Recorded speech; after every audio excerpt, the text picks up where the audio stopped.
How you guys doing? Hi, 911. Hi, Dartmouth. Stuart. Let me, oh, here's the sun right in my eyes. I've got my lighting system going here. Hi, Brian. How's it going? Oh,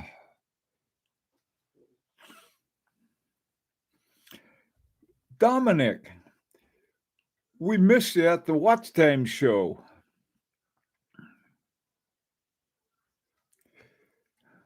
Oh, thanks, Brian. I getting.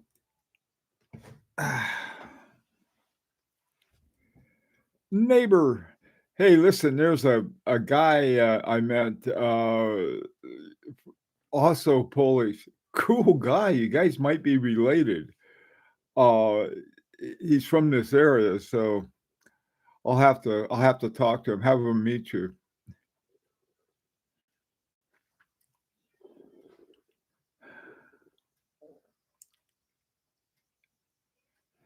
Yeah, the usual suspects showed up, plus a few new ones. We met a couple from Florida. I think you'd really like. They were the ones that had warned us about that real. Oh God, what was Armin Strom? That came in a box and parts. It wasn't working. At least they were honest about that. But it was a lot of fun. Um, I've got to be the worst YouTube reporter ever. I had all these plans about interviewing these people about different things. I interviewed a few of them, but for the most part, I ended up yakking it up with all different kinds of people. People like Alex, like my neighbor. We only see each other once a year at the Watchtime show. But we had a lot of fun. Had a lot of fun, and I got to tell you, I didn't see any watches that came out that were like, oh boy, suddenly there's something really good in terms of great price, great horology, great everything. So anyway, but I found out a lot about his stuff and moving right along. Uh, by the way, let me tell you what sort of today's theme was. Messy, but satisfying watch collection. This had to do with, I realized that none of the watches that I have were from my original collection. When I first started collecting watches seriously, I decided I was going to get the Holy Trinity. So, first of all, I got a Patek Philippe. It was a Calatrava. And then I got a Vacheron Constantin overseas. Now, the overseas I wore all the time at work and everything. This was before I retired, and so it was like one of my favorite watches. The claps kept popping open. To get used to it, and then I got my friend Fernando and I went down to New York, and I got a Audemars Piguet. I don't have any of those three watches, and then I got a 1972 uh, Vacheron Constantin. I don't have that anymore. I got an El Leroy, which I just love that watch, except not the movement. So I was thinking, is that where's where's the planning? But glad everything, glad I went through that process because instead of, I think it sort of weaned me from sort of stereotypes of watches to really collection, really going on with collection. Hey, Fernie, how you doing? Hi, Tony. Um, so I thought, well, this might be a thing to talk about. Is that the planning that I had everything so clearly planned and how it all sort of, but it was still a lot of fun. Watches, let me see, this one right here. I'd never even think about a watch like this. This is my Boucheron, and um, it's got a solid back. It's made out of steel, not a precious metal. And it's got a Girard-Perregaux 4000 movement in it. Well, the difference, and then the price was really good, not counting the tariff I ended up with. But the thing is that it has to do with quality that we determined on our by ourselves, rather than saying, okay, what's popular, what's this, and uh so it's messy. I don't know. So I thought that let's talk about our watch collections, how they started, how they got, which ones you have, which ones you don't have. I can't believe it. When I look back, I don't have a single one of my initial collections. Um, the one, it turns out that the one I end up, I think, having the longest is, I think it's my FP Journe Chronomet Souvain. I got it and the Resonant together. I have the Sylvain still, but I don't have the Resonance anymore. I sold it. So, and this was another early one too. This is a Vacheron Constantin, 1921, American 1921. Hi, Tony. So, um, yeah, I think so.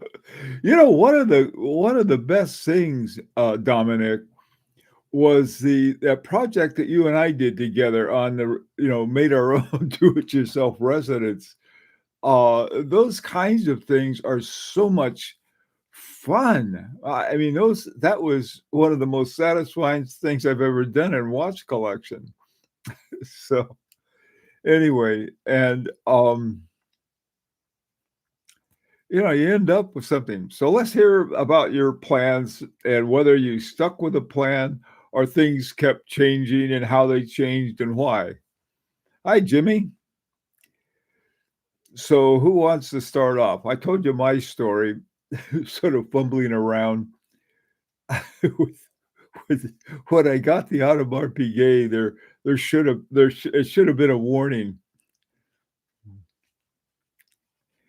Yeah, that was fun. The thing of it is, though, Dominic, I think it's important and really important to have fun with watch collections. Some people get serious, I think, in the wrong way, or they get stuck in this is what I'm supposed to have rather than this is what I want to have. But understanding what uh, when I ran into Alex at the Watchtime show, he showed me this Parmigiani. What's it called? A Metro something, I think. Anyway, he showed it to me. I thought, wow, what a great watch. It was the more I looked at it, and I realized that was one of the ones I had been talking about. Since I don't like chronographs, I'm just not a chronograph guy. But then I thought, wow, that's a cool watch. Yeah, Wandering Eye.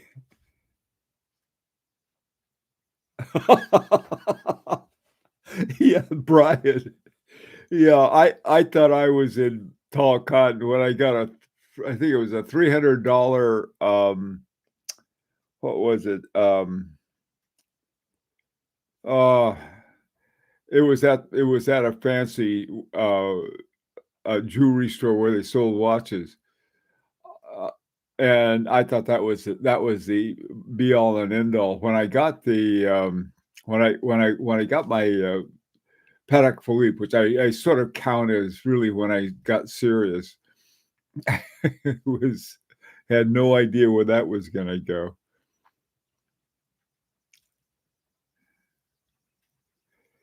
Yeah, Stuart, that's another thing is that, you don't have one of my favorite watches is my, Longines, that, EOT that I got. Yeah, no, there's and I still been telling people I think they ought to run out and get a Tissot, Heritage, what's it called? Tissot Heritage Petite, um, Seconde, uh, because I like the movement so much. Hi, JGH, how you doing?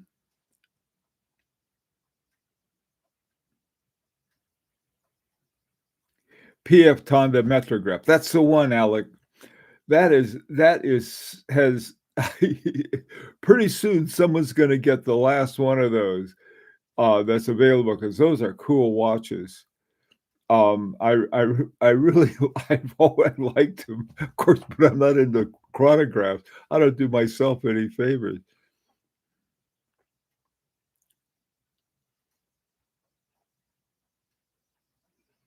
Hey, 9/11, catching up with the Floridians. Good you're on. Hi, Brian L. Trying to decide on my first luxury purchase between Omega Seamaster 300M and Tudor Black Bay. Leaning toward the Omega. Thoughts? Man, depends on. Now, Brian, listen, like what I've just been talking about, you don't have to listen to any of this, especially me, because I've got certain, uh, I'll call them prejudices about the Omegas with silicon hairsprings. And so that's one thing. Tudor Black Bay, a little older, they're okay. But there's a time before Tudor started putting silicon hairsprings on that they were okay. Same thing with Omega. So that way you might even be able to get a better deal. But if you want to watch that you're never going to have any trouble with, beside getting a quartz, get a get one of the ones with the silicon in it. Hi, Junior. Good morning. Hi, Jay Green. What do you think of the new Casio automatic movements? I don't know anything about those, Jay Green. I don't know anything about those, but it sounds interesting. I mean, Casio is probably made one of the most popular watches in the G-Shock, even though it's quartz. It's like a lot of people like it, and it's highly affordable.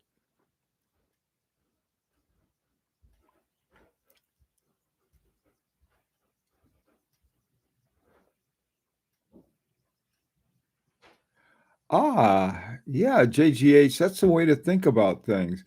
If you a watch from wherever with a good movement, I mean, it may not be all that in terms of the brand quote name, uh, doesn't mean that it's not a good watch. And good thinking on your part, JGH.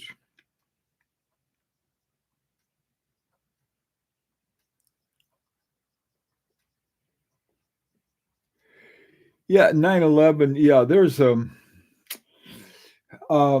I wild, I guess, is somewhat relative term. I don't know whether my Ovale pantograph would be considered wild or not with the telescopic hands, or my Mercator with the hands going like that.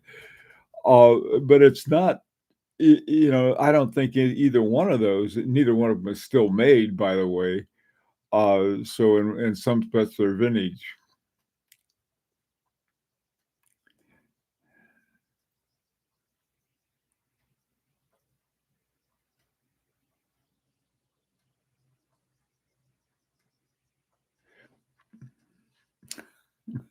Yeah, with the Boucherons, Jimmy, you got to be careful because some of them have Salida ETA movements, and then some of them have what I'm finding to be is a very good movement, the Girard-Perregaux 4000. My first Vestron Constant 10 was the overseas has Girard-Perregaux bass movement in it. So, it wasn't that was how come I got all excited in 2016 when they came out with the new overseas, and then they came out with the quadrille, with that 5100 movement. I mean, that was a real I mean, the work I spent time finding out about the work that had gone into developing that movement because what happened was that Vacheron Constantin and all of the Holy Trinity for a long time had been using movements by Jaeger-LeCoultre, Girard-Perregaux, you name it. Um, they're good movements. That's the whole thing. But then the in-house thing came along, and of course, they made really great in-house movements. Hi, BWV from Hong Kong. Oh, Shanghai, sorry. How are things in Shanghai today? I know it's evening there.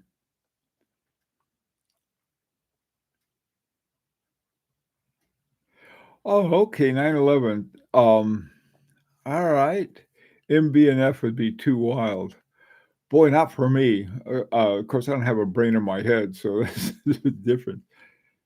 Jimmy, your recent deal or no deal on the JLC. Oh, okay. Yeah, Cartier is really funny. There was a time, I think it was in the 70s. What did they have? It was like um Must the Cartier. Must the Cartiers should have been called Must Not the Cartiers. They were terrible. A couple, I don't know, quick buck guys in the jewelry business had bought either they had bought Cartier or had been hired by Cartier to sort of move them along. So they started churning out all this junk, and they were called Must the Cartiers. Now, for some reason, they sort of brought that name back again. Some of them, some Cartier is all over the. Talk about messy. That's like Forrest Gump's box of chocolates. You never know what you're going to get inside. Sometimes you get really great stuff, and other times not so much. One of the things that both Richemont and Cartier seem not to have really exploited, okay, is the movements that Carol Kasapi, Carol Forestier Kasapi did.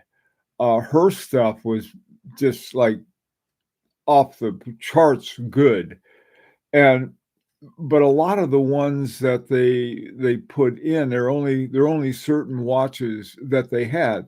They did have a number of in-house movements, but I never saw that they went ahead and said, okay, look, this is by Kasapi, and they could have done that, and they never did. Instead, they set up Val Fleurier and started making so that companies like Baume Messier could have, oh, we have an in-house movement made by, which was really developed. There are all kinds of things you can find.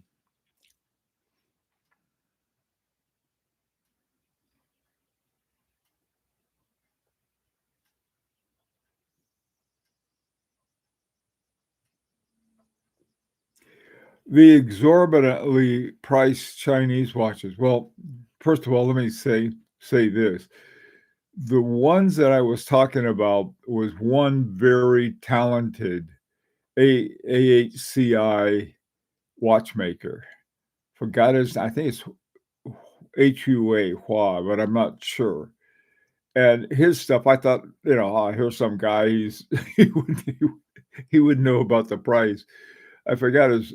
So I checked out his watches and the prices. Then they were like 30, 40, $50,000. So it's not. On the other hand, there are some really excellent watches coming out of China from like companies like Peacock.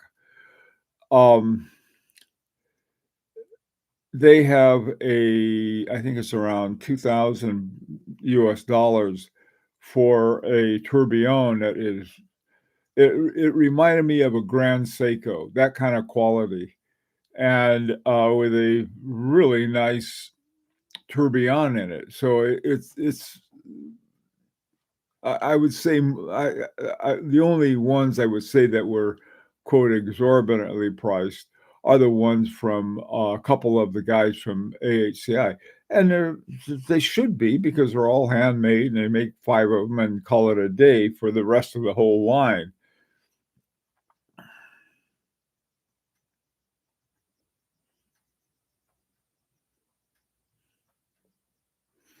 Aha, master control chrono, very nice.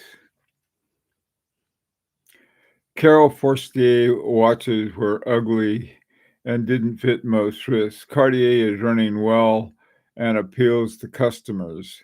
I own a few and they are wonderful. Oh, good for you.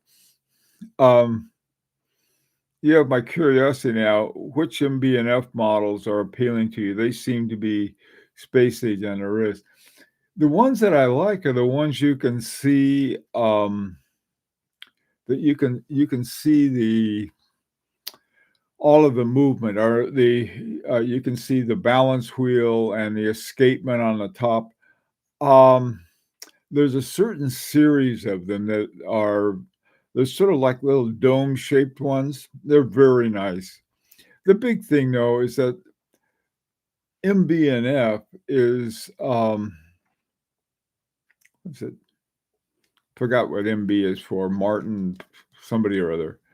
And F is friends. Well, the friends that he works with are top watchmakers, and so you have all of these really, really creative, having fun with MB&F, I think.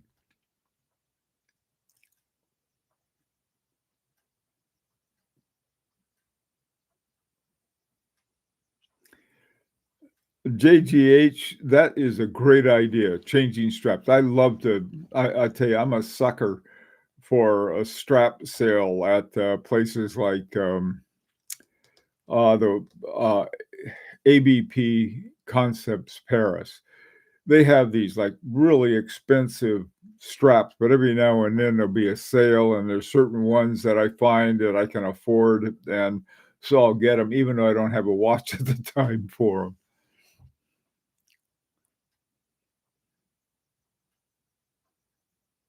Maximilian Boozer, that's the guy, thank you.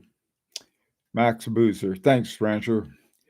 Yeah, no, his stuff, I like that. I mean, the collaboration, Messina Labs and some of these other companies, you have a combination of design and sort of horology in a nice mix together.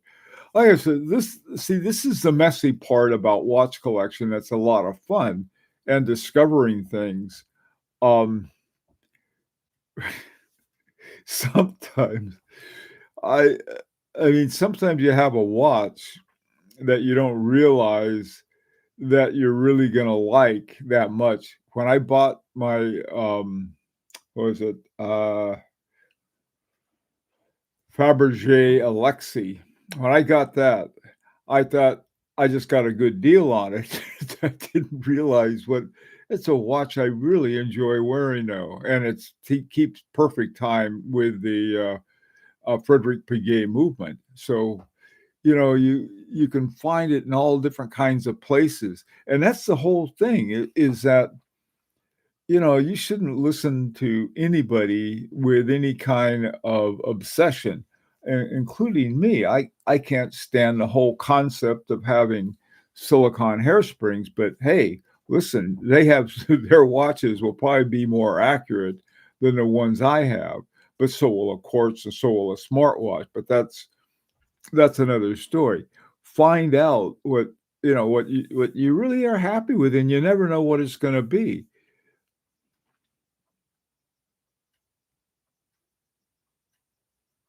If you started over, you'd start with Longines, Junior. Probably not a bad choice.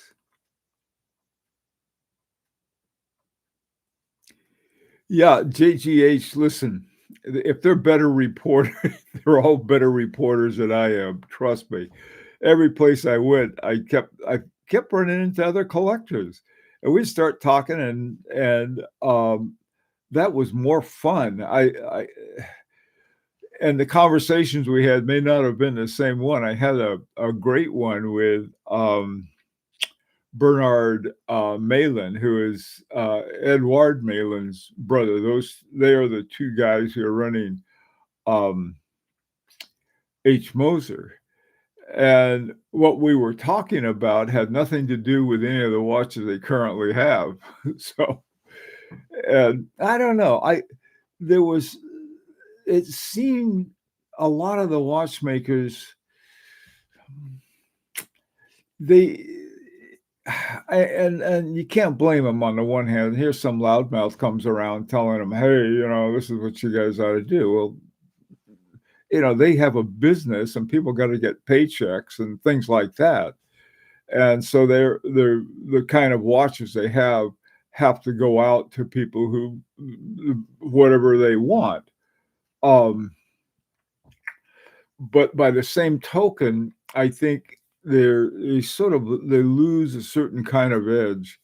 I would love to see a company come out with an affordable Remontoy Galatea. Instead, what you see people like Luca Soprana, he simply looked up the work that Derek Pratt did and finally implemented it. And I think, well, if you can do it with one, now people thought, oh, well, those are really complex. So's a tourbillon. And now the tourbillon I mentioned, the one from Peacock in China, that one is, a great one. Looks good, works well. What's not to like? And so you have things that when I'm talking to a lot of them, is that would you be interested in doing this or interested in doing this or working out some kind of other deal? And they just like, no, it doesn't fit into some little model they have. Of course, like I said, they got to keep in business and they've got all kinds of other things going on. When you buy a watch, maybe about 15%, 15 to 20% of the watch that you buy is for watchmaking and parts and stuff. Okay. The rest of it has to do with promotion and advertising and discounts to dealers. All of those other things are going on. And now we got this sappy thing with the tariffs.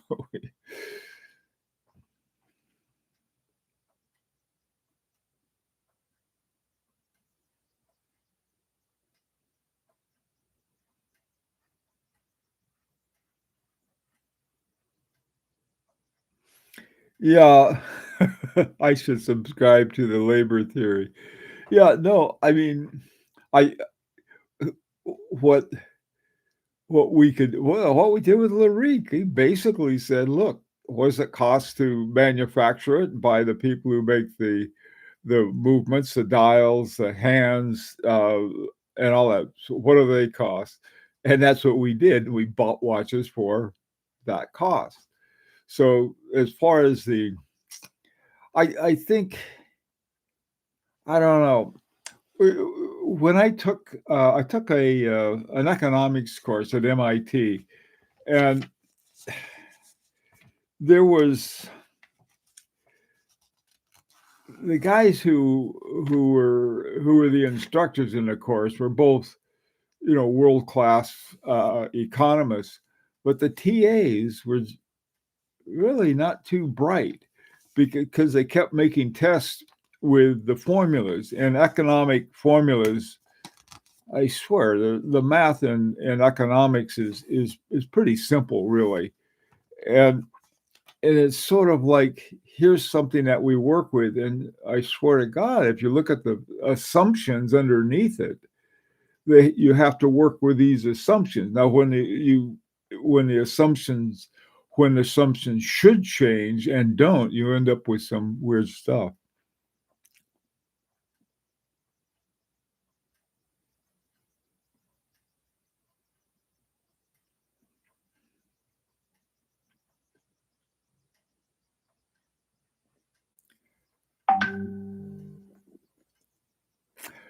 Hey, Brian, what strap do you like? Rubber with deployant clasp or rubber with I'm really not into rubber straps, okay? I mean, my lifestyle isn't exactly hyperactive. I'll put it that way. Okay. I get in 5K a day walking, but I don't know, rubber straps, just not a rubber strap guy. Now, if if I needed a rubber strap for something I really spent a lot of time jumping around with, like a real sports watch, go out and play rugby or something, I wouldn't wear it if it were a good watch.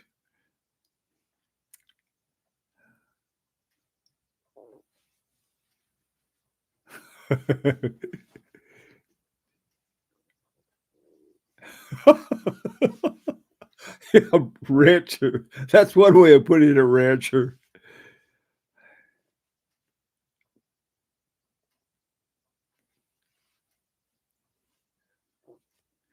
Yeah, you know, Dominic, the what I found out, another thing we learned, at least I did anyway, in this whole process with Larique, I learned about, you get a strap that'll say Vacheron Constantin, or even funnier, FP Journe.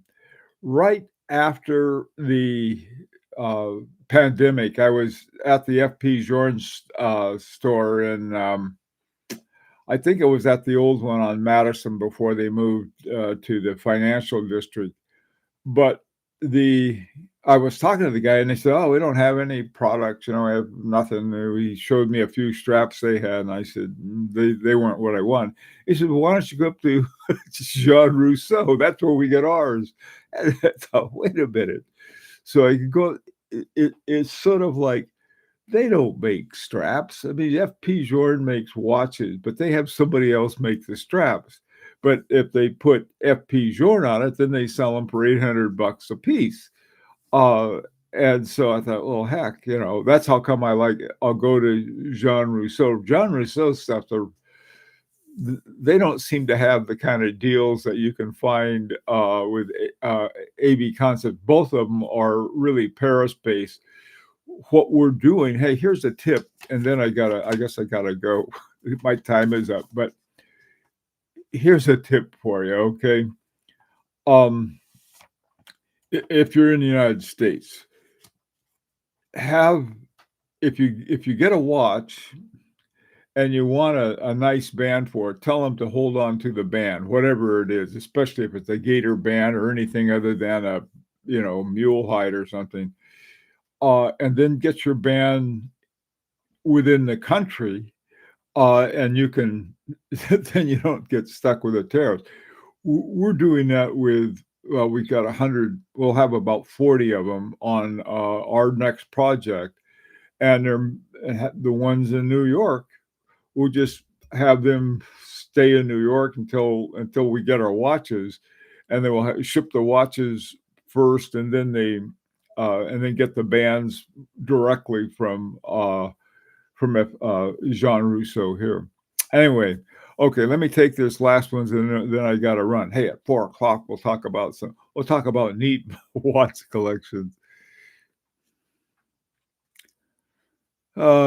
Tony, let's see. My collection is eclectic. Good.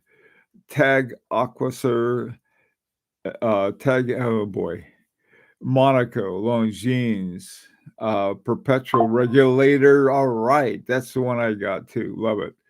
Casio, Omega. Yeah, you get, the thing of it is that don't pay attention to anybody else. They say you should get this or you should get that. Find out what you enjoy, that which just what you like, and for whatever reason you like it. What's wrong with PR girls? I'm with you, Dartmouth. I'll, I'll let somebody else pay for them, but what the heck? Okay. Um, Public relations. Yeah. All right, guys. Gotta go. Thank you all for coming by, and hope to see you at 4 o'clock. We'll try to come up with something fun. Take care.